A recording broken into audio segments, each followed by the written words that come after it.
This is a LibriVox.org recording by Jeff Dugweiler. Thus Spake Zarathustra by Friedrich Nietzsche. Translated by Thomas Common. Part 2, Chapter 24, In the Happy Isles.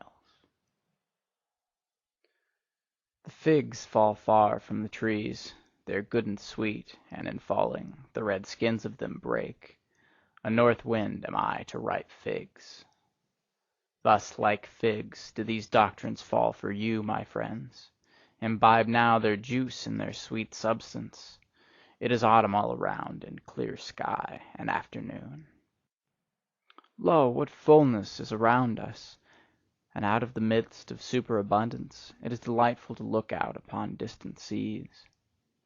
Once did people say God when they looked out upon distant seas. Now, however, I have taught you to say Superman. God is a conjecture, but I do not wish your conjecturing to reach beyond your creating will. Could ye create a God? Then I pray you be silent about all gods.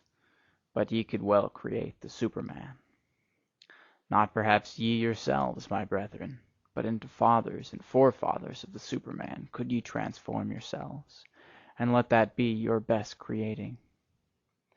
God is a conjecture, but I should like your conjecturing restricted to the conceivable. Could ye conceive a God?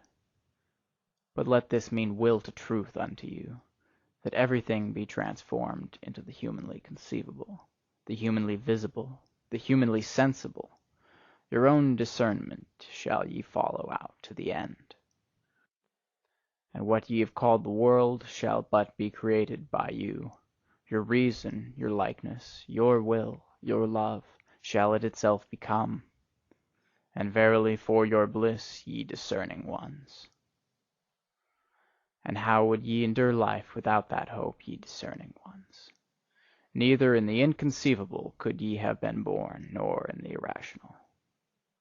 But that I may reveal my heart entirely unto you, my friends. If there were gods, how could I endure it to be no God? Therefore there are no gods. Yea, I have drawn the conclusion, now, however, doth it draw me. God is a conjecture, but who could drink all the bitterness of this conjecture without dying? Shall his faith be taken from the creating one, and from the eagle his flights into eagle heights? God is a thought. It maketh all the straight crooked, and all that standeth real. What? Time would be gone, and all the perishable would be but a lie. To think this is giddiness and vertigo to human limbs, and even vomiting to the stomach. Verily, the reeling sickness do I call it, to conjecture such a thing. Evil do I call it, and misanthropic, all that teaching about the one, and the plenum, and the unmoved, and the sufficient, and the imperishable. All the imperishable, that's but a simile, and the poets lie too much. But of time and of becoming shall the best similes speak, a praise shall they be, and a justification of all perishableness. Creating, that is the great salvation from suffering, and life's alleviation. But for the Creator to appear, suffering itself is needed, and much transformation. Yea, much bitter dying must there be in your life, ye creators. Thus are ye advocates and justifiers of all perishableness. For the Creator himself to be the newborn child, he must also be willing to be the child-bearer, and endure the pangs of the child-bearer. Verily, through 100 souls went I my way, and through 100 cradles and birth-throes. Many a farewell have I taken. I know the heart-breaking last hours. But so willeth it my creating will, my fate. Or, to tell you it more candidly, just such a fate willeth my will. All feeling suffereth in me, and is in prison, but my willing ever cometh to me as mine emancipator and comforter. Willing emancipateth, This is the true doctrine of will and emancipation, so teacheth you Zarathustra. No longer willing, and no longer valuing, and no longer creating. Ah, that great debility may never be far from me!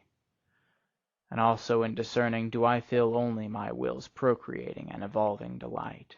And if there be innocence in my knowledge, it is because there is will to procreation in it. Away from God and gods did this will allure me. What would there be to create if there were gods? But to man doth it ever impel me anew, my fervent creative will. Thus impelleth it the hammer to the stone. Ah, ye men, within the stone slumbereth an image for me, the image of my visions. Ah, that it should slumber in the hardest, ugliest stone! Now rageth my hammer ruthlessly against its prison. From the stone fly the fragments. What's that to me? I will complete it, for a shadow came unto me. The stillest and lightest of all things once came unto me. The beauty of the Superman came unto me as a shadow. Ah, my brethren, of what account now are the gods to me? Thus spake Zarathustra. End of chapter 24.